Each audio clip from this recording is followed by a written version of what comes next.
So thank you, Carlos, for your interesting handling of the scriptures. Uh, I would first point out that my prediction already came true, that there was not much spoken about Hebrews chapter 1 itself, only in passing. There was a lot spoken about Isaiah, the book of Acts, Luke, Peter, a lot of quotations from commentaries, so-called scholars, authors. How about we focus on Hebrews chapter 1? How about we go to what the author meant, verse by verse? How about we exegete the scriptures instead of assuming that because Jesus is the father of the age to come in some sense, and of course proving that Jesus is the father of the age to come or the millennium doesn't automatically mean that Hebrews chapter 1 verse 10 isn't about Genesis. We all agree that Jesus is the father of the age to come, that he creates the millennium, that he creates the new heavens and the earth. But this doesn't mean that Hebrews 1 to 10 is about the new heavens and new earth either. And I would also point out that,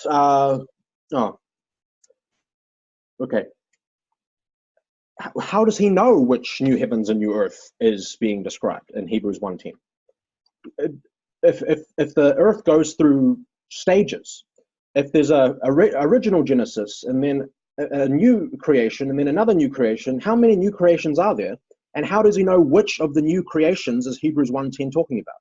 When Hebrews 1:10 says Jesus created the heavens and the earth, most naturally, how does he know it's the millennium portion of the stages? How does he know it's not the ultimate, eternal, final heavens and the earth? I would ask that question. So let me try to address the three summary points that he made. Number one, the idea that the Father alone created the heavens and the earth. None of those verses say the Father alone, in exclusion from the Son, did all of these things. Certainly the Father created all things. Certainly the Father is the Lord of heaven and earth, as Jesus said. Certainly the Father is the same God of the Old Testament. We all agree with that. But none of those verses, I totally agree with them. None of these verses actually say that a Unitarian creator created everything, and the Father didn't. We have to take note of that. So all of us agree that the Father created all things. What about Isaiah 44:24? Again, my opponent assumes a Unitarian creator.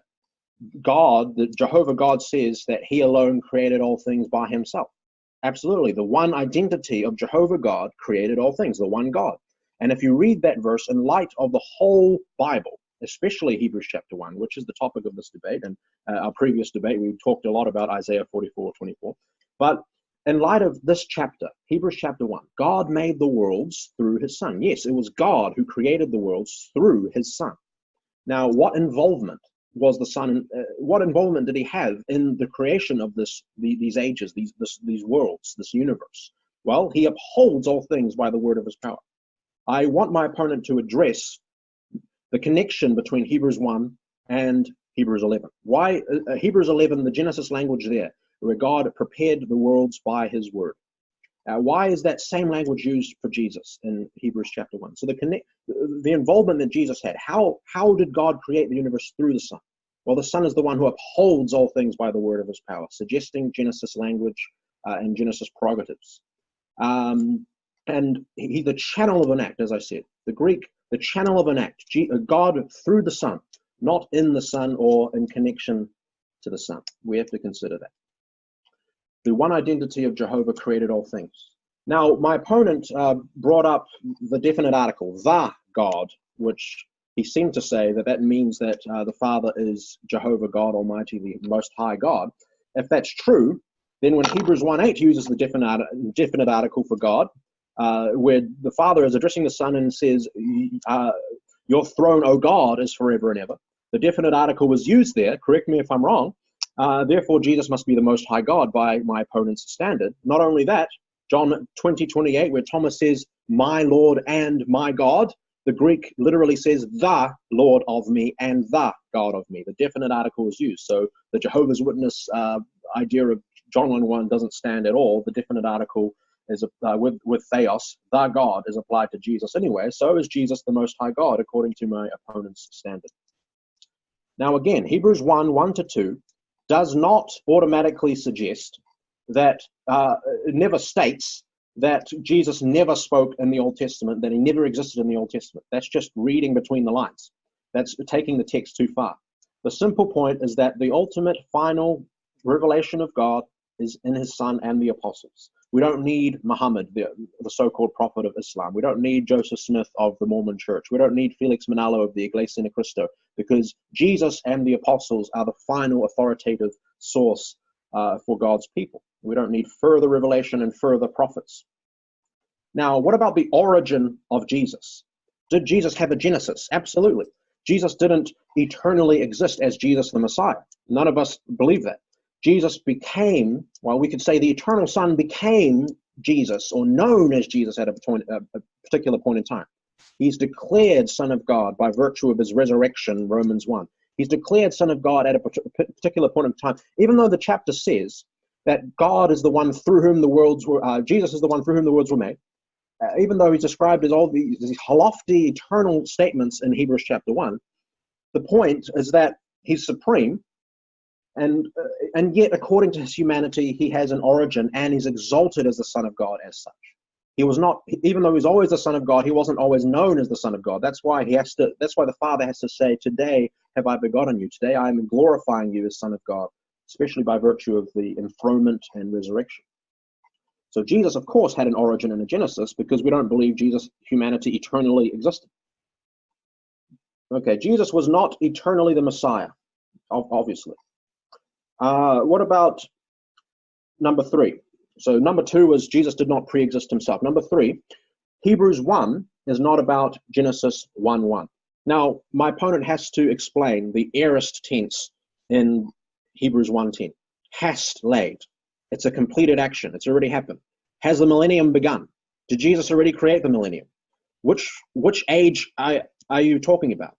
If you're going to admit that the worlds in verse 2 is the Genesis creation, which I believe he did, why isn't verse 10 about the Genesis creation? Why does verse 10 magically change to the new heavens and new earth? Again, which heavens and earth, which new one are you talking about? How do you know? Prove it from the context. Prove it from Hebrews 1 or 2. Prove it from the book of Hebrews. How do you know it's not the ultimate eternal heavens and earth? So explain in the beginning in the verse. At the beginning of the millennium? Why does the author use the same language from Genesis 1:1? In the beginning, God created the heavens and the earth. Why does he do that? Why does he bring our minds to Genesis chapter 1? Okay, so Isaiah 9:6. Jesus is the Father of eternity, or the everlasting Father. He has an eternal kingdom, as the context suggests in Isaiah 9. He is forever the King, a fatherly King to his people. I don't have a problem with the Father of the age to come. Again, this does not necessitate that Hebrews 1:10 has to be Jesus creating the new age or this new heavens and new earth. That's reading a lot into the chapter. Again, even if we assume that Hebrews 2:5 is about the millennium, the world to come there. If we assume that my opponent is right, it's about the millennium, even though the preceding verses contradict such a deal. We can ignore Psalm 8 for a second, which is about the Genesis creation and God's appointing man to be steward over the creation, dominion over the earth. If we ignore all of that and we assume that my opponent is correct, that Hebrews 2:5 is about the Genesis creation, about the new heavens and new earth, the millennium, why would that mean Hebrews 1:10-12 is about the same thing? Why read Hebrews 2:5 back into Hebrews chapter 1? Because if you read Hebrews chapter 1 and then you read Hebrews chapter 2, and I encourage the audience to do that, you can tell very quickly that the author is discussing something totally different. The context has changed, the subject has changed, the style has changed. Hebrews chapter 1 is all about exalting the person of Jesus above the angels and above former revelation, all these things. Hebrews chapter 2 is more to do with the assurance of salvation, warning against apostasy, the atonement of Christ, his work as high priest. It starts beginning the very beautiful exposition of the assurance of salvation and the new covenant and the blood of Christ, his work as high priest and all these things. So the context very much changes. And what about Psalm 102? Right? Again, if we assume that my opponent is correct, that there are elements of the new creation in the millennium in Psalm 102 in the Greek version, the Septuagint, why does that automatically mean that Hebrews 1 and the quotation from Psalm 102 in the Greek Septuagint must therefore be the new heavens and new earth, must therefore be a new creation that's going to happen later on? So my opponent has quoted a lot of scholars. He's quoted a lot of verses outside of Hebrews 1. How about we focus on Hebrews chapter 1 itself? How about we look at those verses? I hope my opponent will address my points in my opening statement. Thank you, Ethan.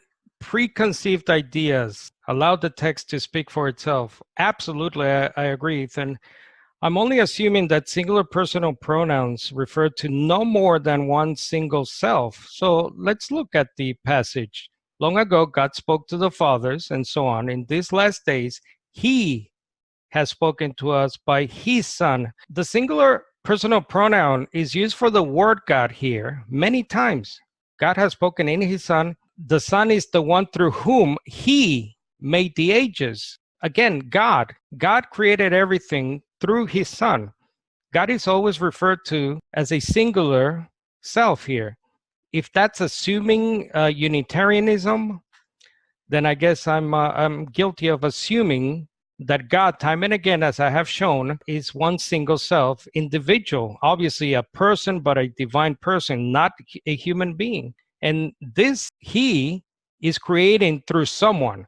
Now, whether Jesus pre-existed literally, as my opponent believes, is really beside the point in this debate, although I don't believe he literally pre-existed, because the virgin birth really destroys that notion. The son has an origin in the womb. In terms of the debate question, this doesn't really tell you that the creator is more than one person. He's still one person. God is a he throughout here. The son is the radiance. Again, contrasting the son with someone else of his nature. After making purifications for sins, he sat down at the right hand of the majesty on high. There are about 3, I believe, or 4 references here to sitting at the right hand, which takes us obviously to one of the premier verses of the Old Testament used in the New Testament. That's Psalm 110:1, and it's obviously a reference verbatim in verse 13. Now, to which of the angels has he ever said? Again, God, sit at my right hand until I make your enemies your footstool. It's clear that this he sitting at the right hand of God is not God, another God. God is not telling God, sit at my right hand. And then note that in verse 4, for example, he became higher in rank than the angels. There's always this becoming of the Son. The Son is, the whole point of this chapter is showing the exaltation of the Son. Now, if the Son by nature is God, and not only that, but by nature he's the creator, the one sole alone creator, why would the writer tell us that he's becoming something he wasn't before? He became higher in rank than the angels, verse 4. He inherited a name superior to theirs. How is that possible? Verse 5 is a quite interesting verse. Quoting from Psalm 2, as my opponent noted, you are my son, today I have begotten you. Now, my opponent said the begetting here, today I have begotten you, does not equal creation, says my opponent. But the word begotten, which is an antiquated Old English word, I guess, I prefer procreation, is obviously creation. It's interesting that the dictionaries, like the Complete Word Study Dictionary, they note that the designation of the relationship here in Psalm 2 by words with a temporal notion, that is this day, it has a day, right? A time, I have fathered or begotten you. Complete Word Study Dictionary says has troubled theologians. Why? Why does it trouble theologians? If there's a point of time which the Hebrews writer is alluding to from the Psalm 2, when the Son was begotten. Why is that troubling my opponent, and why is that troubling so many theologians? Upholding by the word of his power, so therefore Jesus is God, because the word of God is the one that created Genesis. It's interesting that Jesus, throughout John, by the way, in the favorite gospel for Trinitarians, the Gospel of John, in John 14, verse 24, Jesus says, these words you hear are not my own, they belong to the Father who sent me. So the words of Jesus are not his own by nature.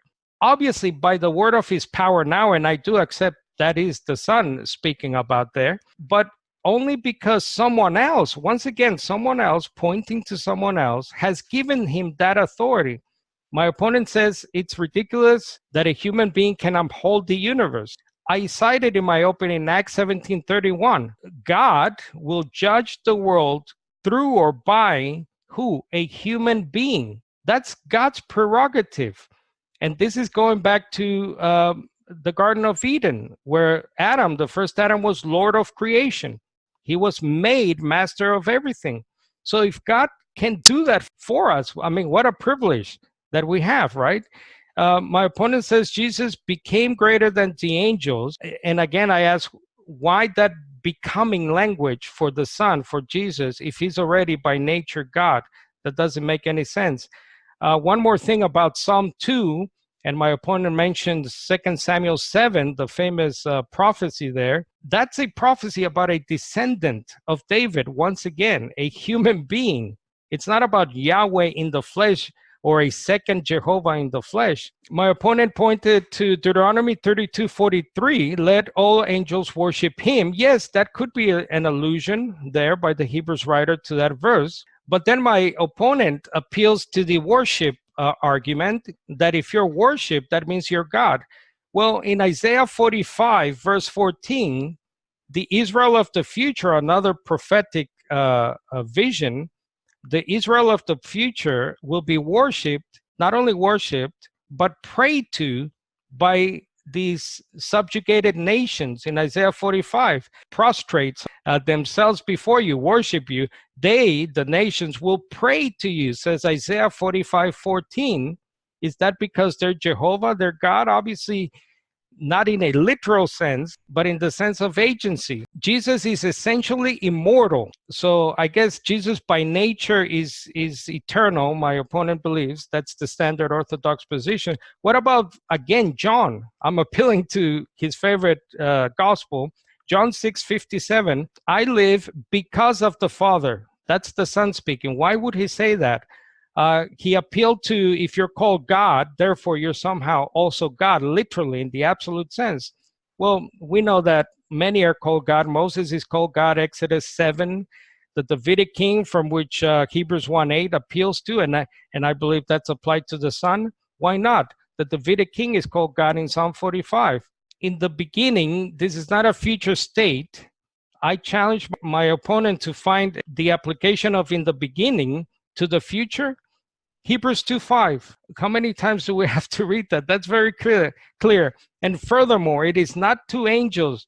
It is not angels who control the future world, which we are speaking about. We're talking about the future here. It's unfortunate that the chapter break of Hebrews 1 and 2 breaks sort of the thought there, but it's a sequence. It's one idea that the Hebrews writer is talking about there. My opponent says the word Lord, he put a lot of emphasis there on you, Lord. Actually, the Hebrew doesn't have the word Lord. It's actually only found in the Greek translation, if my opponent can look at that, Kyrie. And the Lord there, obviously, an allusion to Psalm 110:1, where the second Lord there is Adonai, never Yahweh, Jehovah.